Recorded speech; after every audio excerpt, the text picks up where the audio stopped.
Hi guys, it's Natalie here. I'm here with the warm-up. I'm here with Sarah, big Evertonian. She's going to be down there Sunday, repping for her team. Sarah, tell me a bit about how you got into the Everton ladies, Everton women. So I've followed them for years. I sort of lost my following of them for a couple of years in between, but I got back into following regular, and I did a lot of media work on the radio and stuff, and to do with Everton's first team.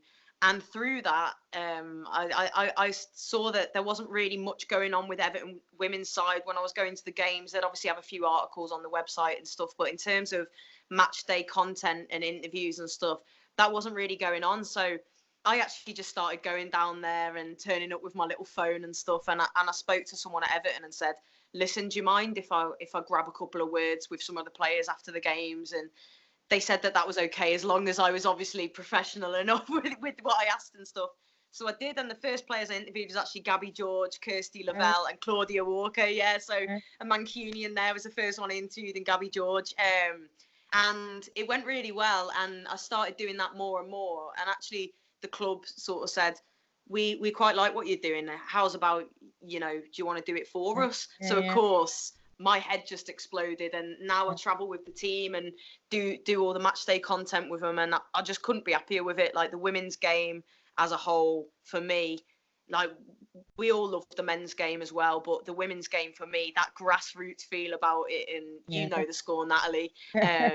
So I'm just mad for it. Absolutely love it. So it's a different kettle of fish, and it's a different feeling. It's a different feeling being close to them, and just, it's like you win together when you win. It's not just, whereas the men, it's sort of that separation. This is one team, whether it's media, fans, it's all, you're all together.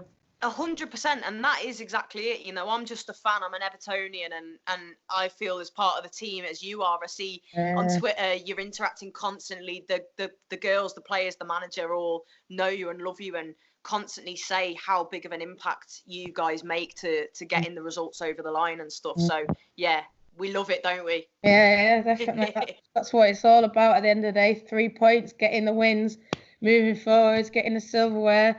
That's what we want. We want to see your team at the top. Obviously, we played before. Barmy, I've been down at Southport. Can't wait to go back again, us lot. Yeah. But, talk to me about that game and how you see it different this time, maybe. Yeah, so obviously last season, it was a tough night for Everton. 3-0 it was in the end. And rightfully so, United were by far the better side. And I've got to say, I think myself included in it, I knew how well United were doing, obviously, in the Championship and stuff like that. But I think I'd underestimated a little bit just how strong your side was. And yeah, you did a number on us and beat us 3-0. I think the difference this time around, obviously last season, we had the change in manager, obviously Willie Kirk, ex-Manchester United, and Chris Roberts as well in there as assistant manager. They'd not long been in, and we had loads of players trying to bed in.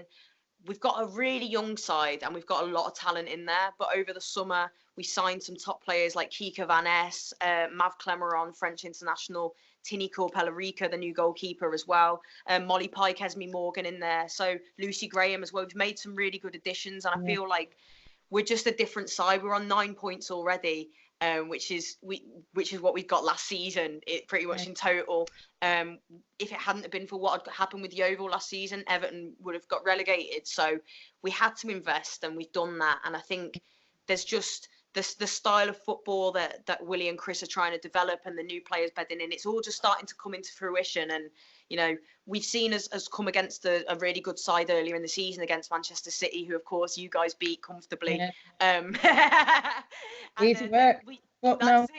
You smashed them, and I was a bit frustrated after we played City, because I think that was a good test for us, and I actually think we were really unfortunate not to get anything from the game. But I certainly think in terms of playing Manchester United, we'll see a different game. It's going to be tough. I think it's probably going to be our toughest game of the season so far. But I think we'll see a more competitive game this time. Yeah, I saw highlights of that City game, and it was only a direct free kick early in the game. You had a lot. Chloe Kelly, player of the month, wasn't it? She's nominated again. Those young players, those young hungry players that you've mentioned, that's how I can see it being different. And I do think, even though he left us, he is a good manager, Willie. and they can see the way like he wants to play. What do you think it's going to happen maybe in this game? Because I mean, we play attacking, you play attacking. Something's got to give. It might be a high-scoring game. What do you think? I think you're exactly right. I think the Mary Earps as well, by the way, coming in, obviously, if she gets the nod to start, has been fantastic. I remember watching her performance earlier in the season against Arsenal, and she was just absolutely sublime. Tinny's come in, and she's kept a good few clean sheets at the other end as well. So I think both teams are good defensively at the moment. We've got strong keepers at the back. But like you said, Jess Sigsworth as well, scoring a couple in the last 2 games. She's going to be feeling full of confidence. Groningen, you've got Zellum as well. You've got such a good attacking side, but you rightly mentioned there Chloe Kelly, who is on fire right now. Simone McGill's yet to score, but looking tenacious all the time. We've got so much talent in there. Shani Boy Halorka as well. What we find at Everton now, we've got strength in depth in there as well. But as it's a cup game, we've not seen too much of Elise Hughes yet. She's on number 9. She's a massive Evertonian, and I'd love to see her play a little bit against United. And Hannah Kane as well, we can't forget, she's not got off the mark just yet, but she's been flying. So both teams packed a talent, attacking, defensively. So it's either going to be a 1-0 or like a massive 3-all and end up going to pens or something. Yeah, well, I've not seen a game go to pens yet, but in the country, well, it could definitely go down that way. And obviously, I think with City playing Birmingham, obviously, I know they beat you in the cup, but this is a really tight Conti group, no one's going to run away with it. I think City will beat Birmingham probably, but you never know. They're on 3 and the losses on the bounce. Birmingham will be confident, thinking, we can take them now. What do you think? Do you think you're going to get out of this group? Where do you see it going? It is. I think this is definitely the toughest group. Obviously, we want to try and do our best to qualify, but I think with having Manchester City and Manchester United in there, that makes it very tough. Of course, as you said, Birmingham beat us away, so that was a really tough defeat to take, because I think we really wanted to go there and get something. Ideally win the game in normal time. That wasn't to be. So I think we might struggle here. But by no means, Everton not going to take this seriously. I think we made a lot of changes last time around. Still, we've got, as I said before, the strength in depth in positions now.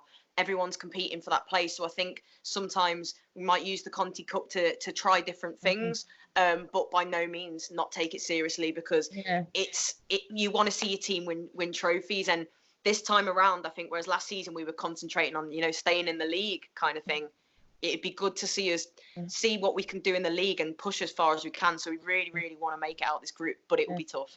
Yeah, I mean, like you said, you want to see. I mean, we had City, so obviously we're playing our toughest team. But I think even against Everton, we can't rest people. And you mentioned Mary, but we've got 5 keepers now. So I think Aurora will need to get game time. I know she played in our development squad, but Aurora, Bentley's coming back, Rambo is back training. They're all going to be needing those games, and that's what the cups are for in a way. But with it being like the toughest group, you don't want to slip up, if anything. You don't want to do that. But I think there's people like, Ella Toon, Molly Green's not played, and I know Molly, and Lizzie. So you might see a bit of a change, but I think definitely those girls coming in will want to cement the place, and then maybe have your Jess and your Katie on the bench or something like that.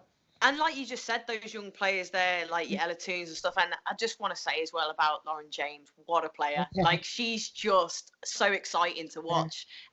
So I wouldn't mind seeing her rested, to be honest with you, Natalie, because she's a joy to watch, except when she's playing against you, I think. But as you say, you've got such you're spoilt for choice as well now, I guess, signing some exceptional talent in there, as well as the players that did so well for you last season. So yeah, definitely going to be, in my opinion, our toughest contest so far. And I look forward to the Barmy Army coming down. Yeah, we can't wait. Back in that terrace, can't wait. It's going to be rocking, mate. Yeah, definitely. But no, like you say, Lauren, I think she might be sub, but she'll come on and she'll make an impact, hopefully. Obviously, now I'm just going to go for, I don't want to put you under too much pressure, but what do you think it's going to be?